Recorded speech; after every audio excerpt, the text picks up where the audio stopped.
senhor, o senhor que faz telescópio, vende telescópio e tudo, notou que nos últimos anos e tal, teve algum aumento de procura e tudo? Como que tá isso?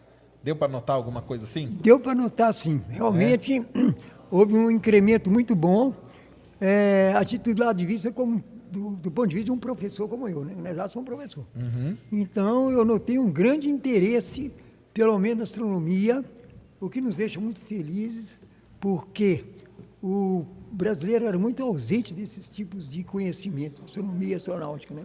Certo. E eu acho que isso, graças também a um trabalho secular nosso, né? Com certeza. Igual o Travnik, o nosso Vocês lá. Vocês que plantaram essa semente aí, né? Exato. O grupo de astronomia, igual eu sou praticamente cofundador, que é o Centro de Estudos de Astronomia Minas Gerais. Tem um grupo muito bom lá, fazendo um trabalho belíssimo. O Cristóvão é um exemplo disso. Isso. O Cristóvão começou comigo um pouco mais que adolescente. Que legal, Faz né? um trabalho seríssimo. Nós temos um observatório de montanha, Sim. observatório de montanha mesmo, na Serra da Piedade. Não é isso aqui, né? Isso aqui não é montanha não, né? Para os mineiros, né? Lá é montanha, lá é 1.800 metros. É, né? Isso aqui... Então, um pouquinho abaixo do observatório da UFMG, Sim. né, onde eu fui, inclusive, professor, eu trabalhei no observatório da Serra da Piedade, e tem o observatório de Ciamiga, eles têm um trabalho muito bonito, construíram um telescópio de 630 milímetros, Olha só que coisa. né, então a turma está avançando, porque eu sempre achei que nós éramos muito dependentes do produto importado, né? E aí começou a vir da China, do Japão, depois começou a chegar da China. Hoje tem instrumentos muito bons. A única dificuldade que impede uns poucos como eu, que fabrico telescópio no Brasil, são dificuldades inerentes ao próprio país, né? O Brasil é um país complicado, para você fazer coisas complicadas. Então isso dificulta bastante. Mas até 81 anos de idade, 81 translações da Terra que eu dei até agora, não desisti, vou Tá seguindo em ótimo, frente. né? Muito bom. E você, Travnik? Prazerzão ter você aqui de novo, cara. O prazer é todo Você meu. esteve lá com a gente no estúdio. Foi muito agradável aquilo, muito proveitoso aquela, né? Foi muito legal o aquela papo, nossa né? visita lá, né? É. Era para falar um determinado tempo, passamos muito do Não, tempo não passa estabelecido, não, nunca né? passa, aqui nunca passa de tempo, não. Foi realmente uma conversa muito agradável, muitos, né, conhecimentos que nós transmitimos lá, né? Com Para certeza. as pessoas, né? Com muitas coisas interessantes, muitas curiosidades, né? Exato. Dentro da astronomia, né? E agora estamos aqui nessa homenagem aí ao grande Gianni Collini, né? O Gianni Collini é uma figura na astronomia brasileira que é única, né? O que um ele ícone. realmente o que Gianni ele Collini é um fez ícone. como astrônomo amador, né? Como eu também sou astrônomo amador, que nós fizemos naquela época, né? Que o Bernardo conhece como foi o sacrifício naquela época para se fazer as coisas. Muito difícil. Ainda mais morando no interior de Minas, como eu estava morando. Na capital ainda sempre houve algumas coisas, né, Bernardo? Mas morando no interior, como eu morava, né, era muito difícil. Era muito difícil. Difícil. Quando nós conseguimos um telescópio de 10 centímetros de diâmetro, um refletor, foi uma festa. Né? Então, foi uma época muito difícil. E o Jean, né, ele morava em São Paulo, naturalmente usufruindo de maiores Claro, uma facilidades, facilidade né? aqui, né? Em São Paulo tinham pessoas muito boas que trabalhavam já com astronomia naquela. O José Escarel era um fabricante de telescópio. Escarel, sim. O Escarel, Zé Escarel Filho. Ele Valentim Bardos. chegou a fazer câmara Schmidt de 50 centímetros. Olha só. Ele conhecia muito a astronomia. Que legal. Zé Escarel. E aquele pessoal que estava lá que também estava no Ibirapuera, né, na Escola Municipal de Astrofísica. Isso. Porque eu conheço o Ibirapuera desde o tempo do Aristóteles Orsini. Sim, desde Conheci a ele, fundação, né? né? Então, em São Paulo, as coisas eram mais fáceis, né? Realmente. De conseguir as coisas. E o Jean, naquela época, morando em São Paulo, ele teve facilidade de, né, adquirir certas coisas que eu não tive em Minas. Agora, em São Paulo, tive, né? São Paulo era capital. São Paulo, por exemplo, Rio de Janeiro também tinham pessoas, né? É um outro polo, né? São Paulo era quase o maior centro nessa parte aí. Então, o Jean teve a oportunidade, por exemplo, construiu uma bela cúpula que hoje está aqui né, foi doada ao museu pelo seu filho, né, Leonardo Nicolini, foi inaugurada aqui hoje, né? Além da cúpula, ele conseguiu depois um telescópio, um Cassegrain de 300 milímetros, que era de um observatório americano, Até hoje eu não sei essa história, como é que ele conseguiu isso. Mas era um telescópio que era do Observatório do Capricórnio, né? Então o Jean ele teve lá um período muito gratificante em São Paulo, muito laborioso, porque em São Paulo haviam pessoas também do tipo Rubens de Azevedo, que chegou uma época, morava em São Paulo, né? Escreveu 2 livros sobre a Lua, né? 2 livros sobre a Lua, criou a Sociedade Brasileira de Cenografia, né? E o Jean participava desse grupo, do Rubens de Azevedo, aquele Pericinoto, né, que era o Pericinoto, né, criou também aquele clube. Pessoalmente, era muito competente, meu Deus. Muito competente. Legal, hein? Fazia oculares muito boas, Muito muito boas também. E Né? naquela época era isso, né? A pessoa, o cara, para se dedicar para astronomia, ele tinha que fazer um instrumento, Tinha né? que fazer. Não tinha papo, né? Não tinha. Exato. E eu também, lá em Minas, eu cheguei para fazer as montagens do telescópio, eu tive que fazer, né? E quando às vezes ia procurar recursos aí de uma pessoa que trabalhava com essa parte mecânica, aí eu sempre dava com burros na água, porque nunca saía direito, nunca saía o que eu queria. Então a gente tinha essa grande facilidade, o que não havia em São Paulo. Lá em São Paulo, por exemplo, além do Pericinoto, tinha lá o Cristiano Mugel, né? Tinha pessoal lá do IAGN, mesmo naquela época, Frederico Funari, né? O Paulo Marques da Silva, que trabalhava também no IAG, sempre, né, dava apoio muito, trabalhavam juntos, ele com o Funari lá no observatório do IAG. Né? Lá na Água Funda, né? Eu sempre visitava aqueles dois lá, sempre, de legal. vez em quando eu ia lá. Então era a facilidade que tinha em São Paulo. E o Jean usufruiu disso, né? Coisa que eu não tinha em Minas. Então, E o legal do Jean, que eu acho também, é que ele, em vez de ficar na capital, ele veio para esse lado aqui, né? Explorar essa região, que é uma região que virou um polo de astronomia, né? Campinas, Piracicaba, Americana, né? Essa região aqui, ela, né? Virou um polo. O Jean, quando ele se aposentou do banco, ele trabalhava no Banco Francês e Brasileiro, né? Essa luneta que hoje foi ofertada aqui, que era a luneta que ele observava o Sol, ele observava o Sol diariamente. Ele trabalhando no banco, o Bernardo, ele chegava na hora do almoço, você sabe como ele via o Sol?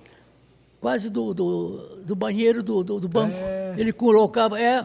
Porque o Ednilson teve lá semana passada, o Ednilson Oliveira. Eu conheço muito. E ele mostrou pra gente a folha desde 1956 até 1980 e tal, com as observações de mancha solar. Nossa, porque o Jean Nicolini começou e ele deu continuidade usando a mesma luneta. O legal é que os dois usavam o mesmo instrumento. E isso é muito importante. Isso é importante, usar o mesmo instrumento. Tá? E com ele fez 30 anos de observações ininterruptas do Sol, que serviu para um trabalho aqui em Campinas, de um dos nossos colegas aqui do observatório, o Júlio Peneireiro, um trabalho de mestrado na universidade, com as observações do Jean, de 30 anos, assim, ininterrupta. Porque eu observava todo dia, aconteça o que acontecesse, ele observava. A não ser quando chovia, lógico que não podia. Não tinha como, né? Mas fora disso, ele observava o Sol. Né? Era um grande observador de Marte, participou do MAS International Committee. Ele era também observador da AVSO, American Association of Variable Star Observers. Meu inglês é meio fraco, se fosse o alemão falaria melhor. Observava estrelas variáveis, né?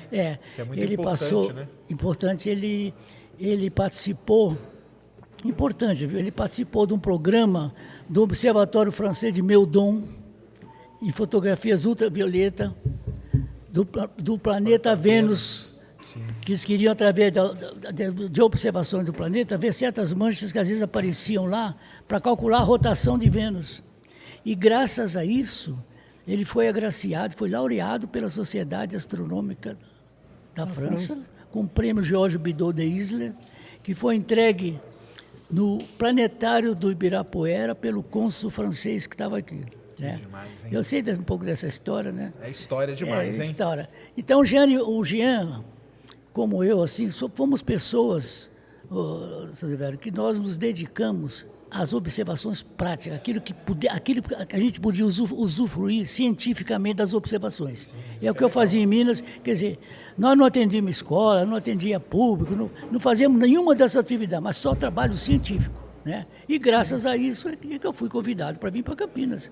Porque se eu ficasse naquela história de atender público, atender escola, eu acho que não seria convidado para vir aqui. Então foi o Jean E mostrando que forçou, assim, né? o Jean que me indicou para vir trabalhar em Campinas. E o prefeito também, o prefeito daqui, são aqueles prefeitos que aparecem não sei em quantos anos. Né? Doutor Lauro, amador de astronomia, né? Amador de astronomia, gostava muito de astronomia. Como é que se diz? Flammarion era o ídolo dele, Camilo Flammarion, grande Camilo Flammarion, como era também o meu, né? O meu observatório em Minas era o Observatório Astronômico Flammarion.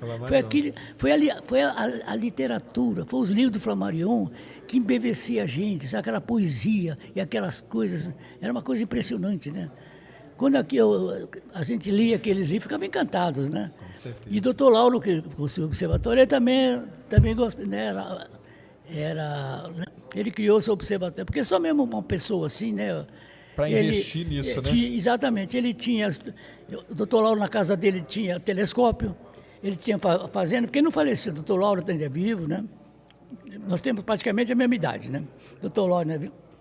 Tinha um observatório na fazenda dele também, né? Quer dizer, uma pessoa assim gostava de astronomia, por isso que ele construiu o seu observatório, né? Porque não é fácil um homem público construir um observatório astronômico. É um investimento, né? E uma crítica que ele vai receber, né? Por que você está construindo isso aí, né? Está gastando dinheiro com isso, por quê, né? Pessoas que não entendem, né? Não entendem, por que não coloca esse dinheiro aí numa escola, numa coisa de saúde? Pessoas às vezes não entendem que o país precisa dessas coisas, né? Isso faz parte da cultura do povo, do conhecimento, né? Dos conhecimentos científicos. Né? Desenvolve conhecimento do país, né? Porque atrás, por exemplo, desse observatório, o que aconteceu? Atrás desse observatório, nós fundamos o Observatório Municipal de Americana. Depois do Observatório Americano, veio logo em seguida, o Observatório Americano foi o segundo Observatório Municipal do Brasil. Depois disso, sensibilizamos em Piracicaba, um grupo de astronomia que tinha lá com o prefeito de lá também, que atendia muito, e criamos o Observatório Astronômico de Piracicaba, que foi uma sequência, né?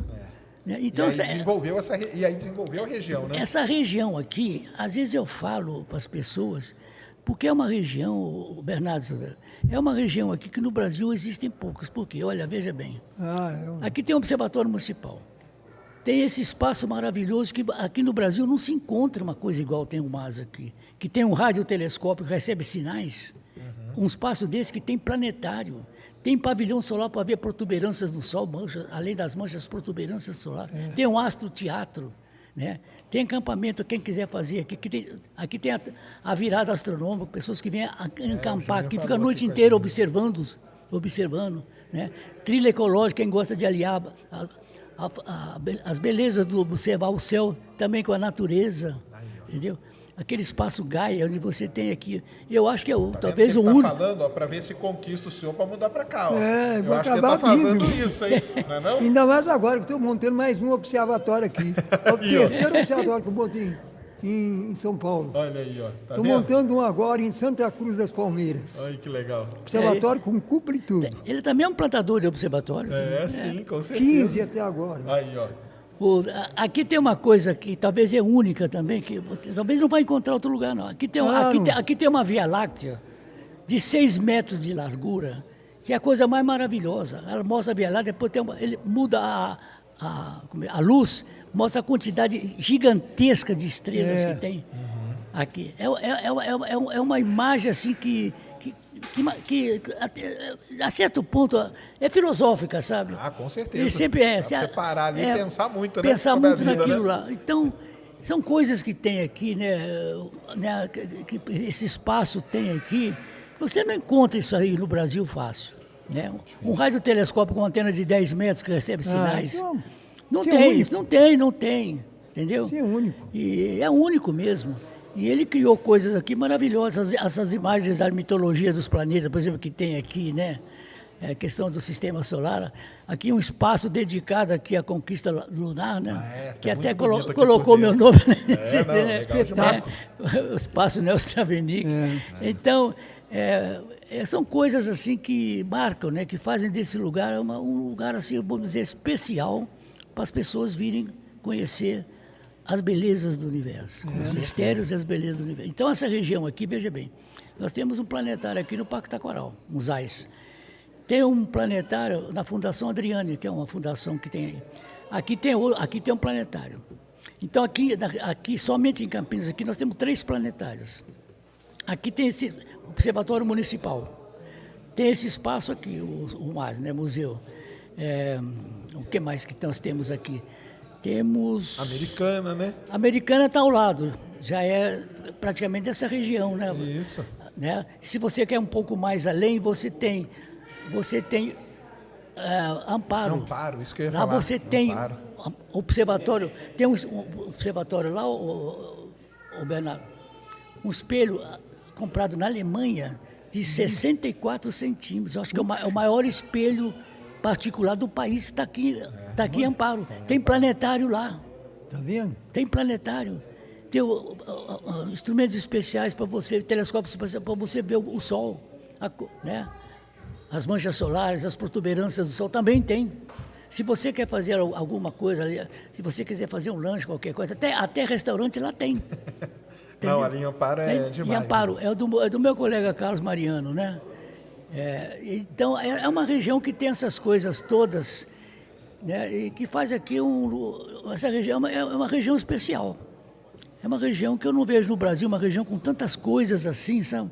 Tem mais coisas que eu não estou lembrando, mas tem mais coisas ainda, sabe? Ainda tem mais coisas aqui. Não, mas tá? é demais mesmo. Legal. O que tá achando aí da festa hoje? O que você tá achando? Olha, achei muito bom. Realmente eu estou impressionado com o que foi feito aqui. E mais impressionado que é uma iniciativa particular. Isso mesmo. Isso é Eu importantíssimo. sempre faço questão de ressaltar. Particular. Nada com o governo, o governo não teve nenhuma despesa com esse empreendimento. O pessoal tirou do bolso para poder fazer isso aí. É gente mesmo, Que gosta idealista, mesmo, né? que gosta, que quer ver um Brasil melhor, mais culto, que é o que nós merecemos, né? Com O certeza. Brasil, um país imenso, um país fantástico, tem tudo para ser uma grande potência, né? E ele fica sempre preso. E aí aparecem pessoas como essas aqui, de livre iniciativa, que dinamizam tudo e levam o conhecimento para o povo. Isso é um espetáculo, não tem definição.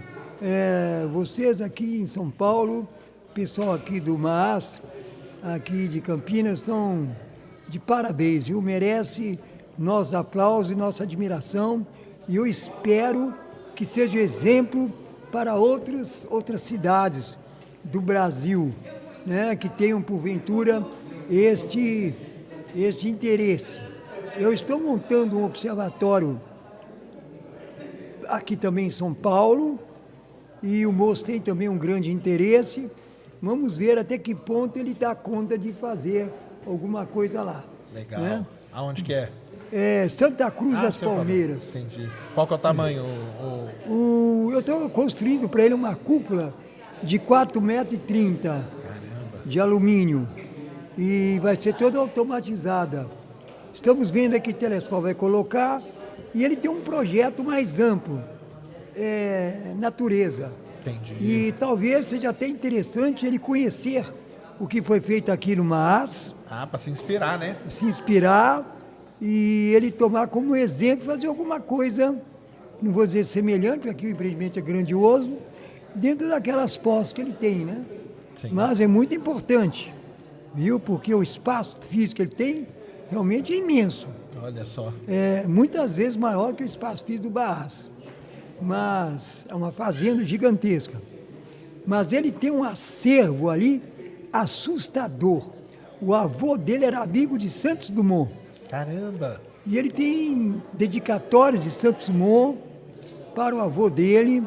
Ele tem um acervo bibliográfico fantástico. Que legal. E eu fiquei impressionado vendo revistas Life da Segunda Guerra Mundial. Olha só.